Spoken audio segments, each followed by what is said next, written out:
Hi, everyone. Episode 4 of Matters Over Miles.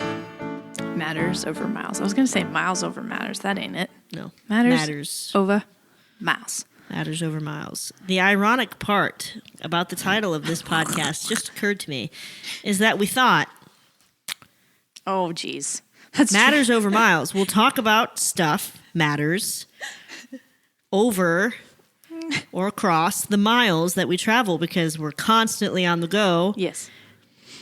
Bopping to and fro from state to state, coast to coast. Country to country. Yeah. Yeah.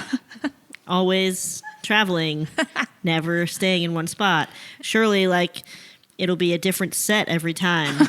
We'll be in a different place. We'll be in a new, and the current events part of it will be kind of this weekend cool. we're in Oklahoma. This weekend we're in Texas. I mean, we just thought that it would actually be taking place over the miles. But as you can see, for this first season, we are indeed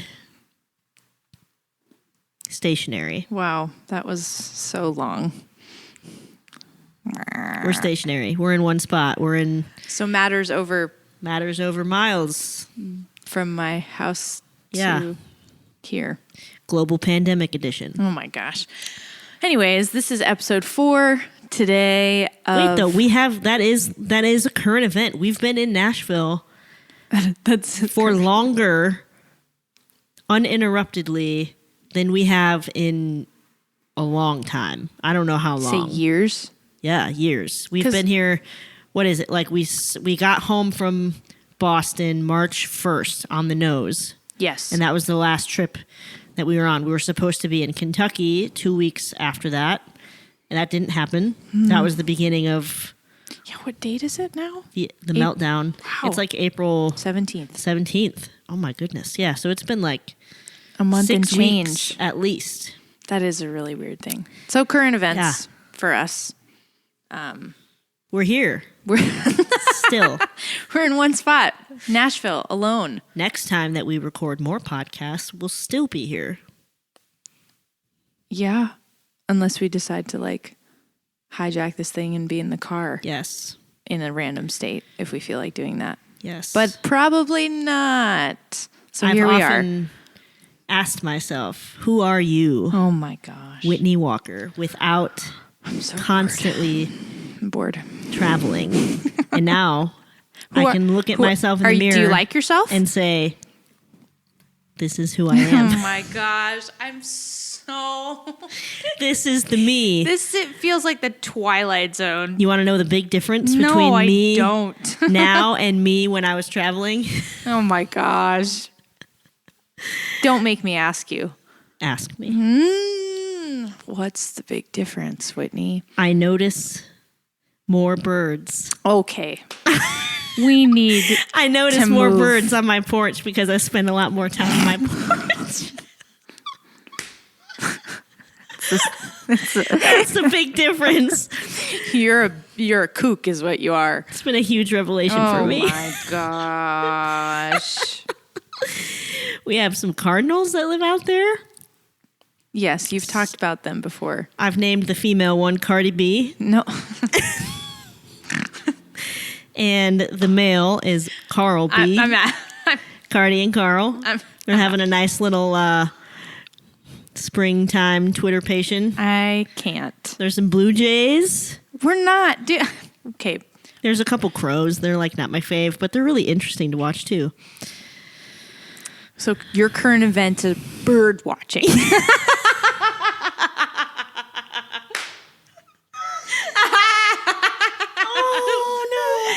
Oh Okay. That's about as good as it gets right there. no. Yes. Okay. Beat that. I think you're going to be a little, yeah. Okay, here it comes. My current events, God's been doing this thing in me probably since last November. He's been teaching me how to just come out of hiding. I told you. You walked into it, man. You said bird watching. I can't and even. I said, I got a really deep one. I got a really deep current event. And you're like Cardi B and Carl B. This is my life. Mm-hmm. I say something completely ridiculous. And then Mary Pat is like, I had this very deep and intimate moment with our Lord. I actually had tea that I with need God. to tell you about. Where he showed up at my kitchen table and we just sat there and talked. Okay, so God's teaching you how to come out of hiding. Yeah, so I...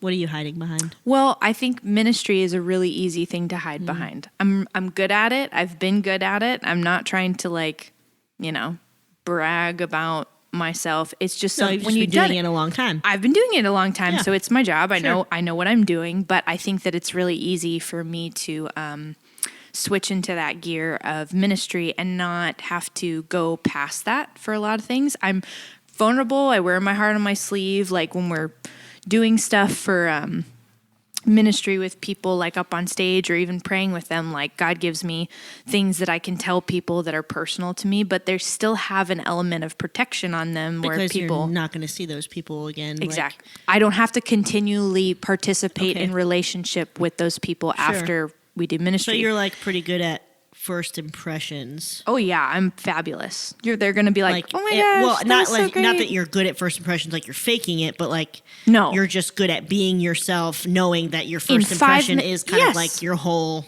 5 relationship. minutes, then we're done. Yeah. And it's like, okay, kind of like you're going to get the best part of me in this moment anyways, because God's asking all of me right there in that moment. It's like, okay, So how surrender, is that? given. How are you? I have Changing. I have friends now that I consistently see on a regular basis, and they can tell when I'm not okay. There's a nuance with relationship that's a lot different than ministry. And I think that for a long time, I have had just a really great personal, safe relationship with God, and I don't have to do anything with him. Like, meaning I don't have to pretend You or don't have to try. No, Like, he already knows everything that's going to happen anyway, Right. so I might as well just give in. It makes it very easy. Got But it. people cannot read me as well as he can. So I have to actually divulge and not like graphically or any of that kind of stuff. It's just if I want to have an intimate relationship with people, then it requires intimacy. And it which you're scares comfortable with God in that way, but not necessarily with other people. Yeah, because there's been many other times where I have engaged in getting deeper in a relationship and I've gotten 100% burned. Yeah.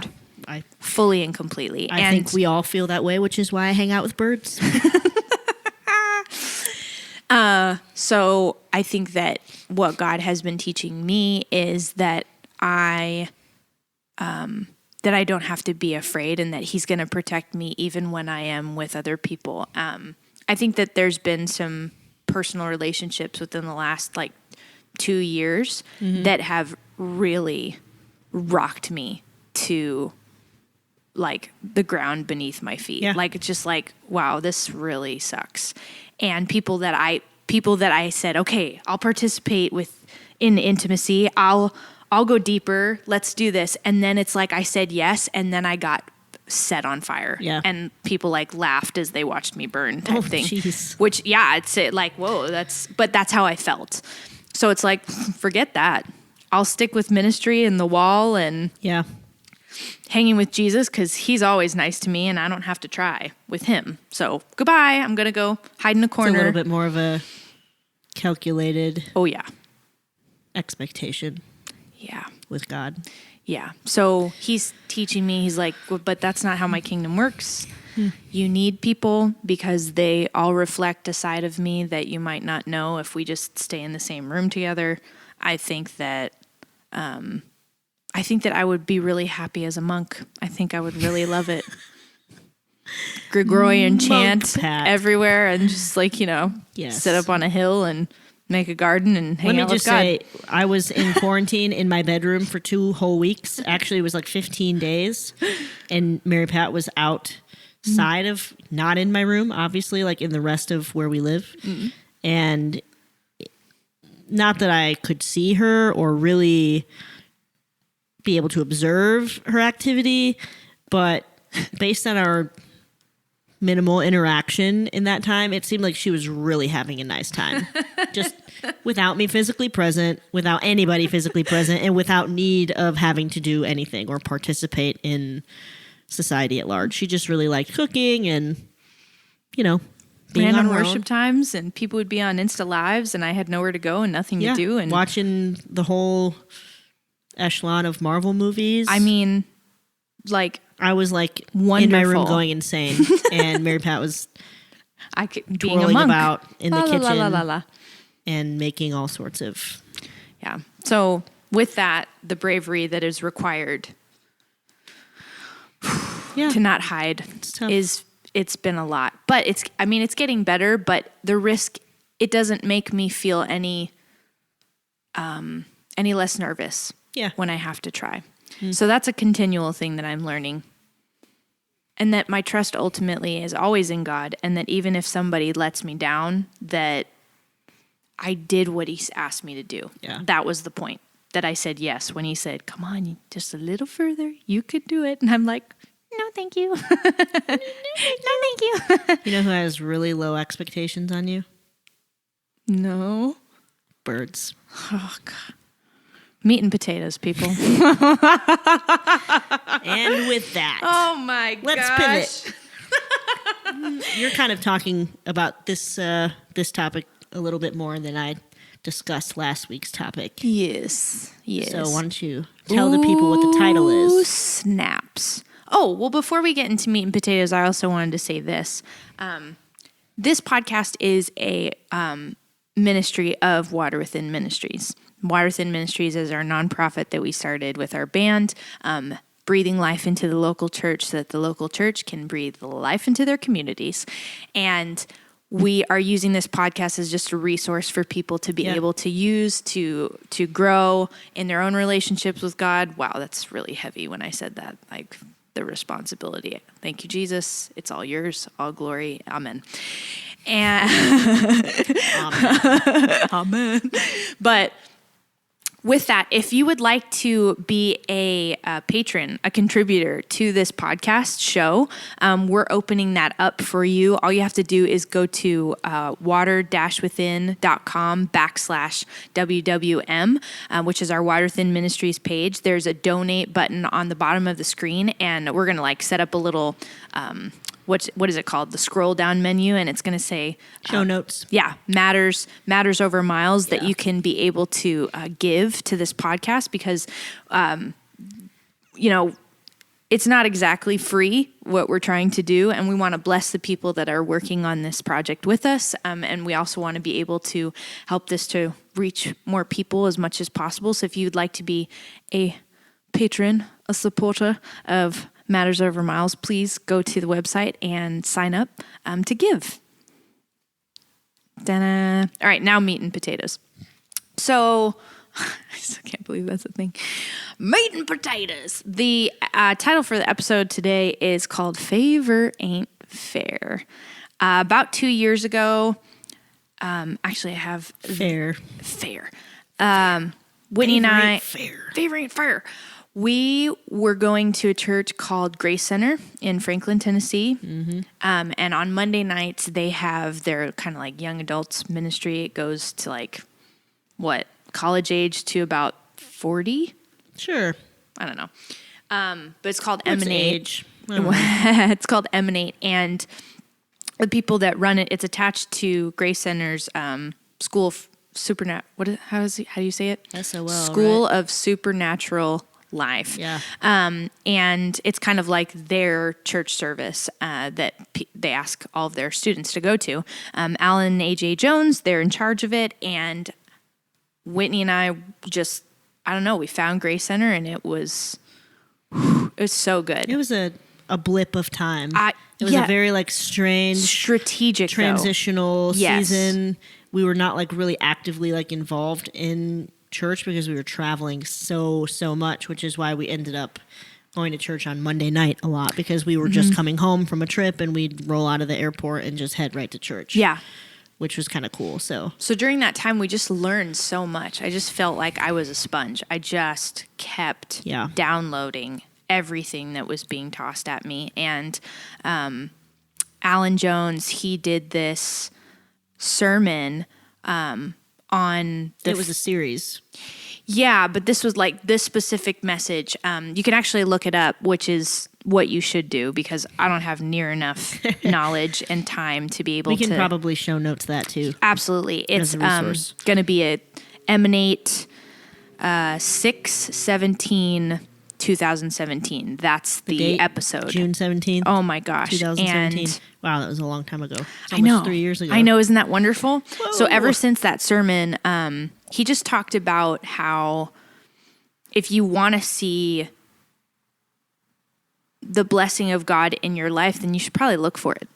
And he has different verses that were attached to it, and I'll read those in a little bit. But it just, like, we came up with the phrase "favor ain't fair" after all of this, because I think specifically he gave an example about just looking for God's goodness. Yes, and that's being what able it to was. see it. And he gave an example of how, like, he just asks people for favor now. Like, that makes no sense. Like, when he's traveling or something, he'll ask for a free upgrade of his hotel room, or that actually I think was a different episode than this particular one. But yeah, it was like a build up from this one and episode. I remember like hearing that and being like, like, you might as well ask. The worst thing is that they're going to say no, Right. And so I think that's how, for us, Favor Ain't Fair started to sort of like percolate into this greater concept, because when we would go out, I would just start praying that God would like give us favor, like in traveling things and rental cars and air miles and all sorts of stuff like that. And honestly, it's like so perplexing to me how often I will rent a vehicle at a certain price for a certain size. And I'm like a bigger is better when it comes to cars thing. Like, sure, I'll get, when MP and I travel, we have a minimum of 3 bags. Yes. And a guitar, and usually 2 backpacks. Usually our backpacks. So it's not like we're going to cram all of that into like your little eco car. I got to get like a full-size sedan at least. And we can fit it usually into the trunk in the back seat. Yeah. But if there's anybody else traveling with us, we have to get an SUV or a minivan. And so I'm always trying to we're trying to penny pinch and save as much money as we can. But like, I would say at least 80% of the time at this point, whatever the car is that I've booked, I'm like, all right, God, give me some rental car favor. Yeah. Give me some Hertz favor. Give me some, Guys, enterprise favor. It's been so much fun. And I like roll back up to the airport with whatever car that I've rented for the same price. And everyone's always like, that's not what you like, no, it's ordered. not. That's like, my upgrade. Thank you, Jesus. No, it's not. Hallelujah, amen. Full-size Ford Explorer was gifted to me by Bert at the Enterprise counter. Bert. And he just wanted me to have it. So when Alan was first talking about this, he was actually talking about his dad and how his dad kind of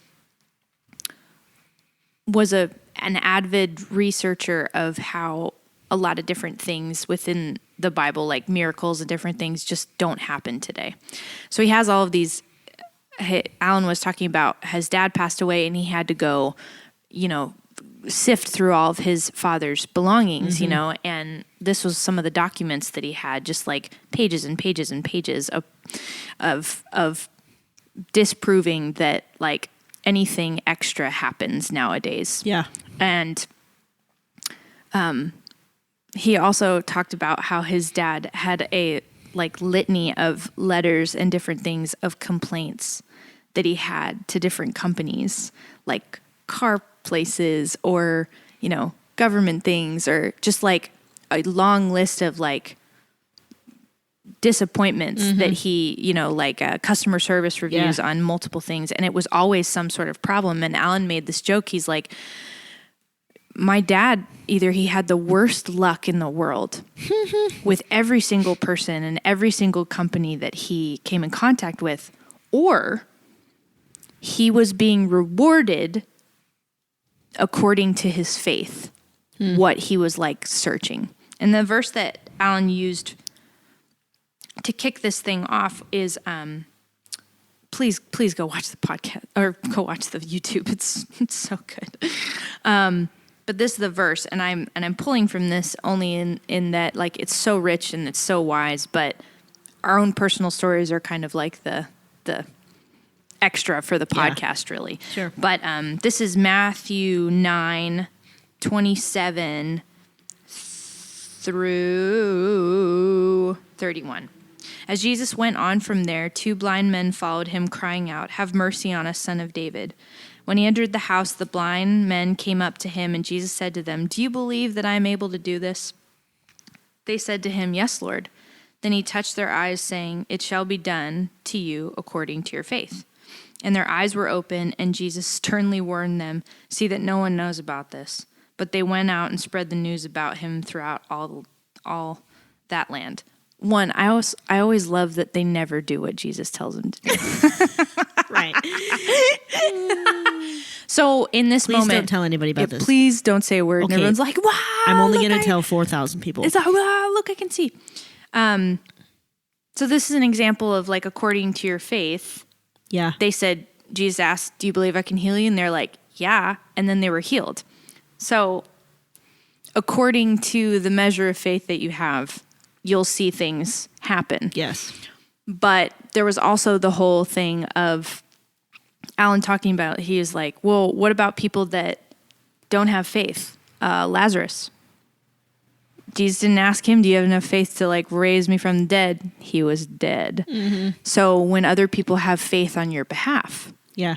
And I was just like, ooh, snap. Yep. That's really good. So this one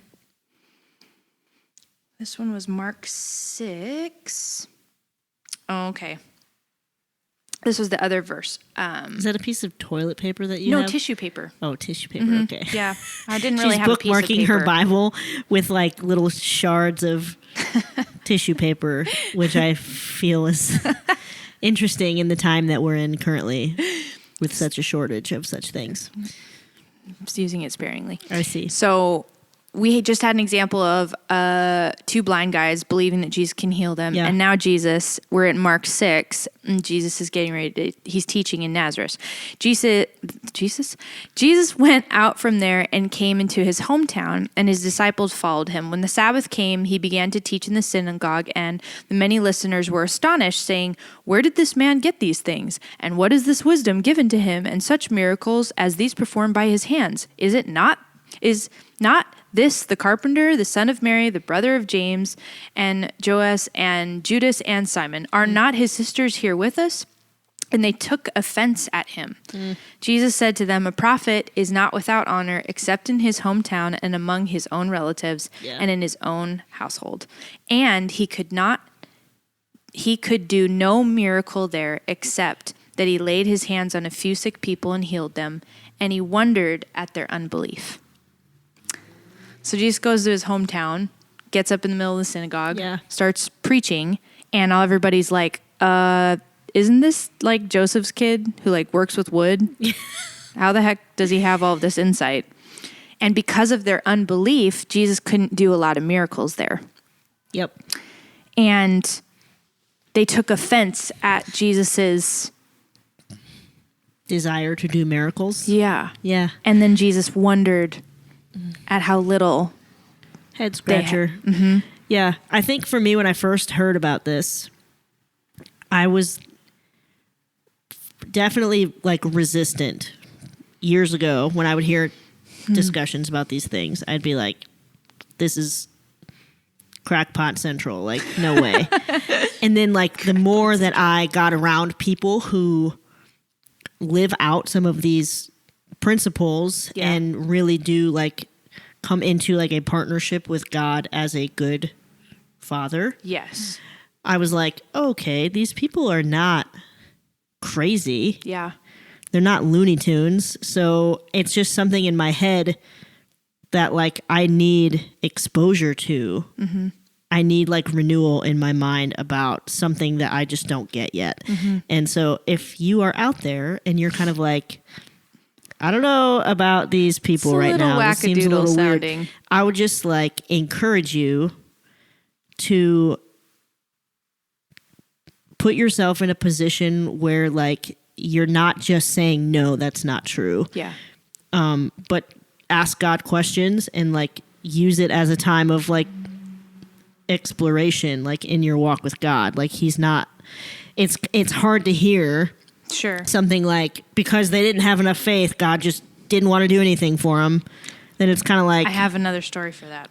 so then the next part I think is So pivotal. the story of the man whose kid throws himself into the fire and throws himself into water and all of these different things. And Jesus asks this man, do you believe that I can heal your son? And the man says, yes, but help my unbelief. That was something that Alan talks about. They had these example of buckets, and that there's 3 types of buckets. There's people that don't believe at all. There's people that totally believe. And then there's people that are in the middle. Which I think is a lot of us. Oh my gosh. I think that most of the time I'm like, I think I have a foot in the last 2 buckets, like one in each. Yeah. Like sometimes my unbelief is like staggering and I'm like, Lord, I've seen you do these other things, so I believe that you can do them, but you got to help my unbelief. I think that the whole point of this is not so that it can just be like, well, you just ask God for anything and then he's going to complete it. Blah, blah, blah, blah. No. People are afraid of the prosperity gospel mentality. And which is what I was definitely growing up like in a very, Southern Baptist kind of like, there's a lot of people out there that are very prosperity driven. Right. But it's not like for the sake of setting up God to be somebody that gives you whatever you want, as much as it's setting it up to be like, we need your money for our ministry. Exactly. And that's a different kind of prosperity. And I think I grew up in a mentality of, if you just will it, or if you ask it enough, then it'll just happen. Persistence is key, kind of thing. But the thing is, if it's not according to his will, if he's not the one that gave me the idea in the first place, well, then you're doomed from the start, because he loves making things prosper when he's in the middle of them. Yeah. If you're going to do it by yourself, it's not going to be that great. Sure. So the whole concept of favor ain't fair is that you have to understand your own identity as a child of God in order to be able to get it. So like, let's just give an example. We're all kids, right? We all have like parents, grandparents, people that raised us. You go up and you ask that person, hey, can I have this? Can I have a cookie? Well, obviously you have enough faith that the person who's, in charge of you has a cookie. It'd be pretty crummy if they were like, no cookie. Like, I have no cookie. But if you know that they have a cookie, I'm going to ask for the dang cookie. Now, the thing is like, when the cookie's actually given to you is contingent, was that right? Mm-hmm. On whether or not it's good for you in the moment. Yeah. Like, it's initially good, but like, if it's 5 minutes before dinner, it ain't good. Maybe not, like, yeah. Or maybe it would be good for that day, but it's like, well, the cookies aren't ready yet. There's a reason you have to ask. Yes. Because you're not in charge of obtaining what it is that you're asking for. Exactly. Right. And the wait time in between you asking and when you actually get the thing, that's not the point. Mm-hmm. The point is that you actually asked and you had enough faith to step into something that might be completely out of your reach. Faith in the asking. Yes. Yeah. And I think that that's the according to your faith. You have not because you ask not. Right. So yeah, if all you of these never statements of Jesus are kind of connected to some degree. But what's great is that now those statements aren't just something that I feel like are recited. They actually have breath in them. They mean something to me. So when Jesus says you have not because you ask not, it's like, oh, well, maybe the reason why I didn't ask is because I've been disappointed other times before when I did ask. Yeah. And I'm not going to ask again because I don't feel like walking through that pain. And God's kind of like, well, did I bring the disappointment, or did we even talk about what it is that you wanted, or did you just think that you were going to get it? Like, where was I in the middle of all of that? Which I think is like, that's the underside of everything, is like, where's the relational quality of like what you're actually after? Yes. And like, the people that were offended at Jesus They didn't know who he was. had not a relationship with Jesus. No, So, they saw, oh, you grew up in Joseph's house. Oh, you're a part of that scandal where your mom got pregnant before they were even married. How can anything good come from this? Right. And it's like Jesus wasn't able to do a lot of miracles because people had a cap for him. They had a ceiling. limiter, And compression. that was all they were going to get. Yeah, so I feel like that middle ground of like help my unbelief is willing, is like a heart that's actually willing to be changed. Like it's like, okay, and that's exactly what I was saying with before you even said that, as far as like being willing to ask questions and like just use it as a time in your relationship, like in your walk with God, where you can actually have your mind renewed on things, because that is faith. That it's not like faith is only like seeing mountains thrown into the sea. Like that's a good point though, because like everyone gives Job a hard time, right? Like, but he still talked to God. Right. It's like apparently he has enough faith to believe that God's in the middle of it, and like even though it's terrible. And this is not to say that like crummy things aren't going to happen, or like, oh, if you just have enough faith, then you can just breeze through life. Joseph's whole life. Yeah. It's not fair is kind of the... life is not fair. Okay. So, ever. Almost ever. Yeah. So like you take Joseph's life. He gets a dream in the beginning of his childhood about his whole family, the moon and the stars, and the sun and sheaves, all these different examples of basically like a far off representation of what's going to happen in the physical. He gets this vision of him being like elevated in his status, and he tells everyone about it.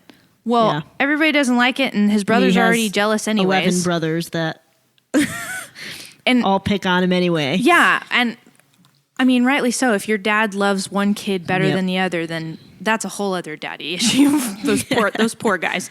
But Joseph's thrown into slavery, right? He's sold into slavery. But with every single trial that he's met with, he is looking for the favor because he believes in the goodness of God. He doesn't give in to what's going on. He doesn't succumb to the temptation when Potiphar's wife, all these different things. He doesn't basically like complain and say, well, God's not. He's like, no, I had a dream a long time ago, and this is what God told me, and I'm holding on. I'm holding fast to this. And it wasn't the elevated status. It was the fact that God talked to me, that his goodness came to me and said something, and I'm going to believe God at his word.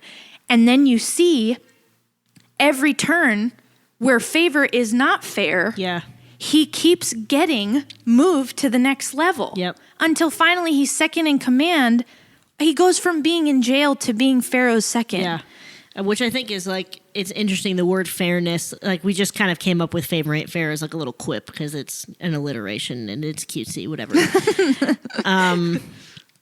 And I hardly ever say the word ain't.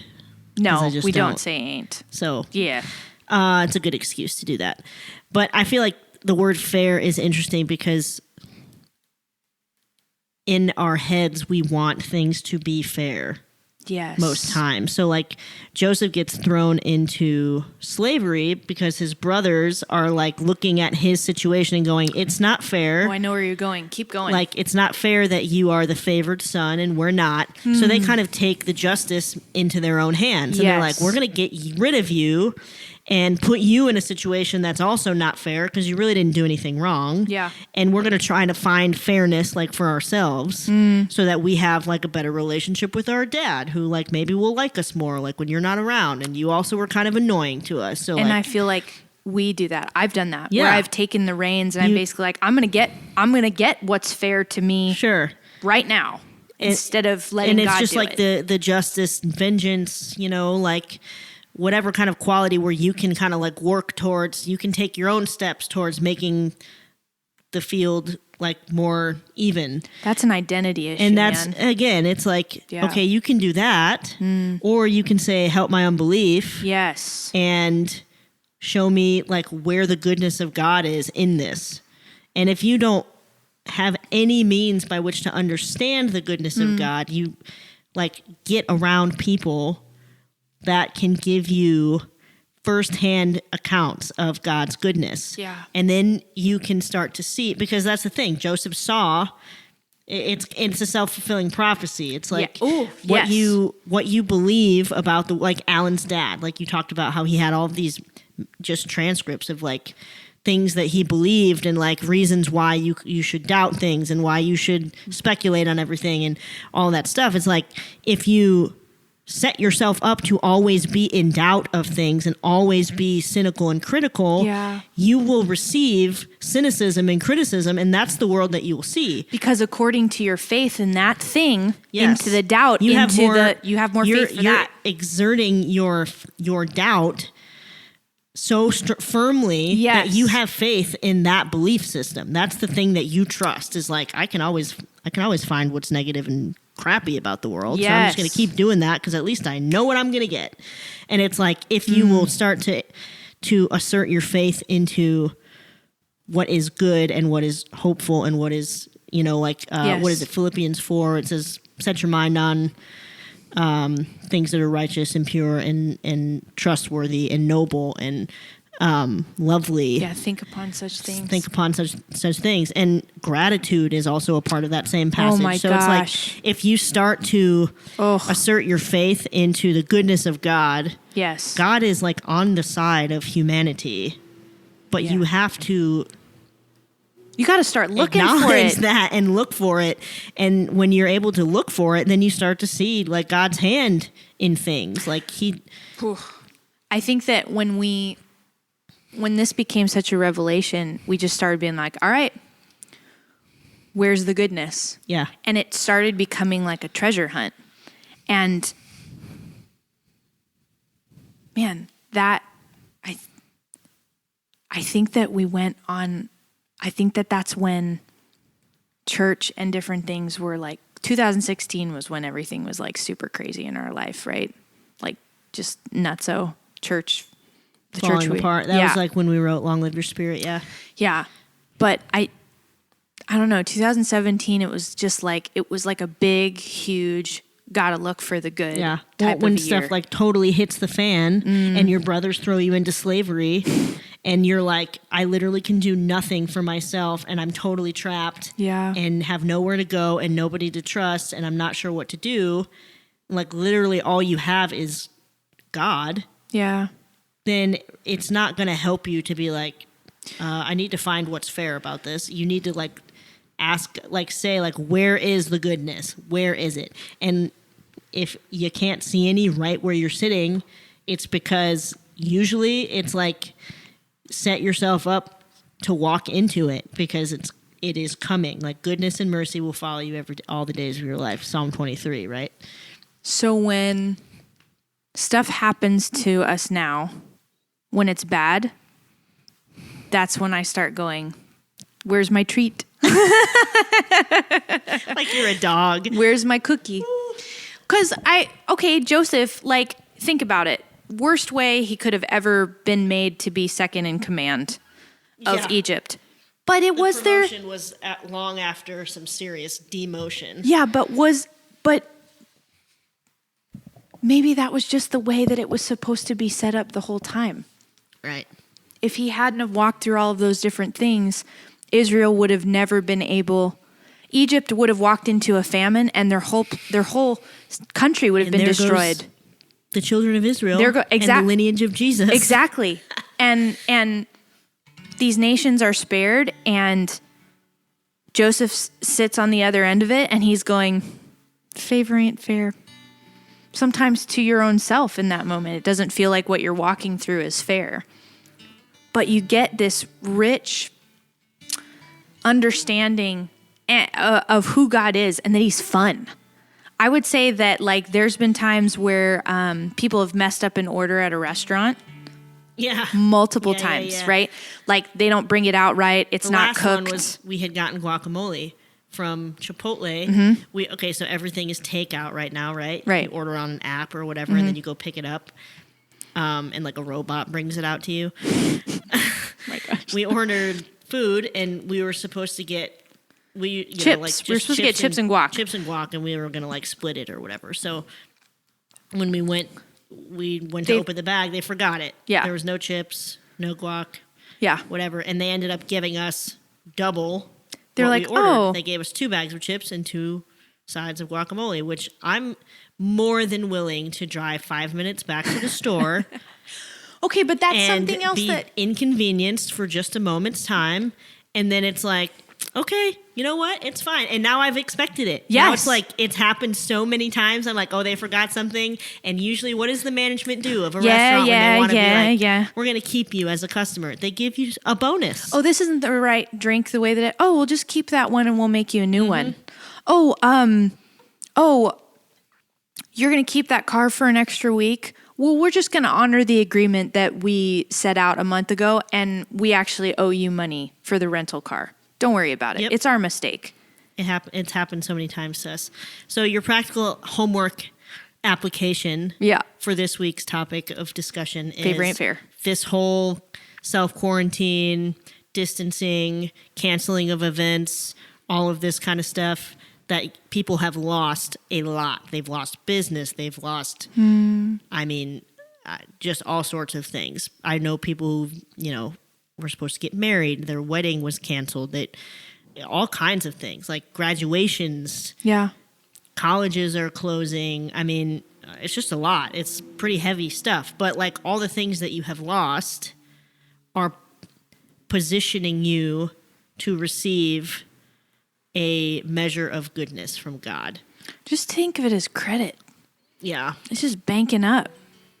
But with that, you need to just start like, asking for it. Look for the good You stuff. need to start, it's like, okay, where's my favor? And we know people that like have particular favor in elements, like different areas of life, because they look for it. They look for it, yeah. So like Whitney has parking favor. It's sort of a joke, but I always pray for good parking spots. People just don't do that because it really doesn't matter. Well, But like I just have started to, I have a literal habit now. Whenever I go to park my car somewhere, I'm like, all right, God, parking favor. Show me some parking favor. And I look for the good spot. And most of the time, I get it. I have incredible goodwill favor. Mary Pat can find like something that should be like full priced in some retail store. And it's like brand new and sitting untouched in a Goodwill store. It's true, and all I gotta do is kind of like wipe it with a towel, a little bit of spray, and it's like there's nothing wrong with it. And I get things for free. I get discounts on stuff like all the time. But I'm looking for it. I'm asking God for simple things, because it's like, why not? Why wouldn't, hey, Dad, can I have a cookie? Of course, you can have 3 cookies.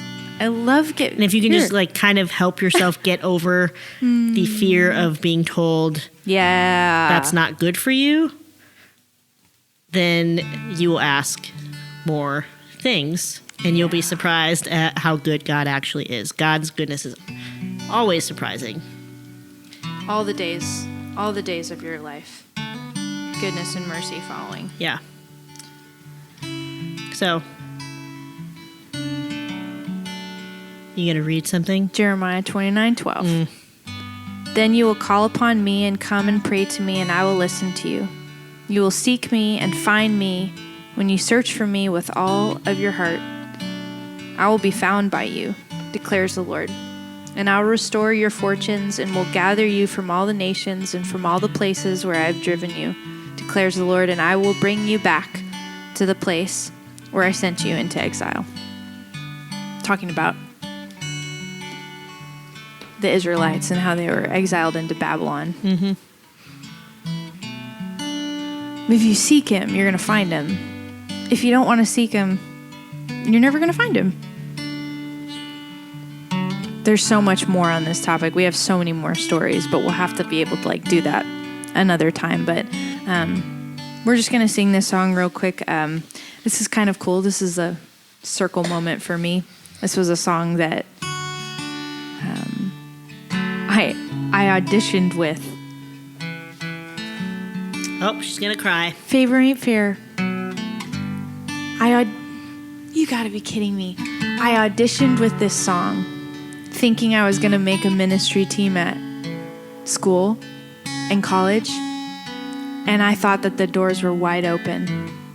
And at the last minute, it was shut in my face. And I felt like an absolute failure. I felt like everything that I had wished for and prayed for was completely shut to me. And I got into a really deep depression. And soon after that, I met you. And this is the literal first time that we've sang this song together. Come on, God. Favor ain't fair. Favor ain't fair. Thank you, Jesus. Ha!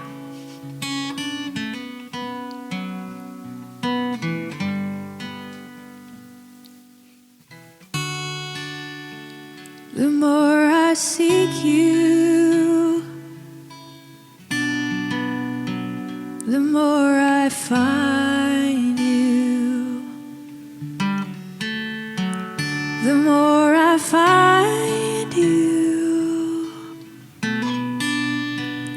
the more I love you. And I want to sit at your feet, drink from the cup in your hands, lean back against you and breathe, and feel your heartbeat. And this love is so deep, it's more than I can stand. I melt in your peace, it's overwhelming.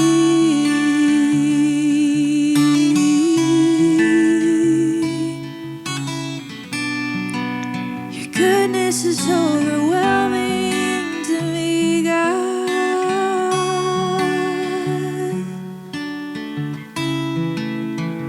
Yes, it is, yes, it is.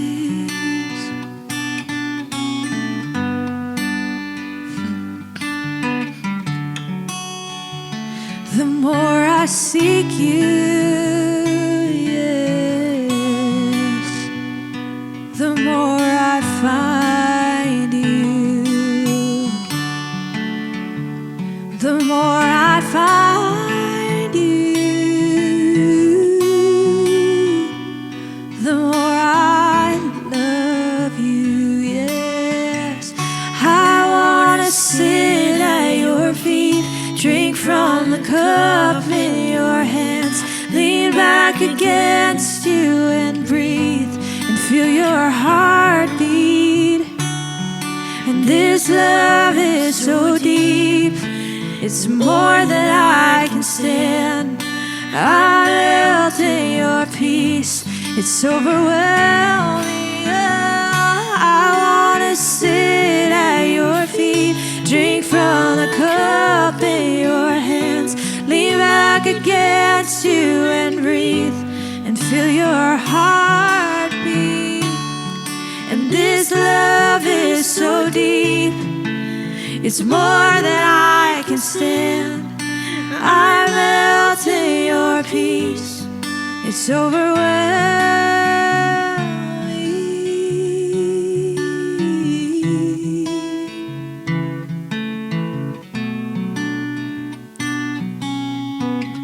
Your goodness is overwhelming,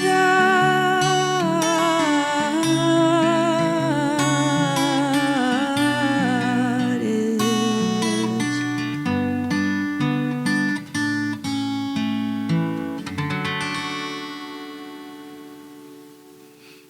That's just fun. Thanks, guys, for being here with us. Love y'all. See you next time. Bye. Thanks so much for joining us on the Matters Over Miles podcast, a resource of Water Within Ministries. If you would like to be a supporter of the show, head over to water-within.com/WWM and click the donate button at the bottom of the page. All donations are tax deductible and greatly appreciated. Thanks again, and we'll see you next time.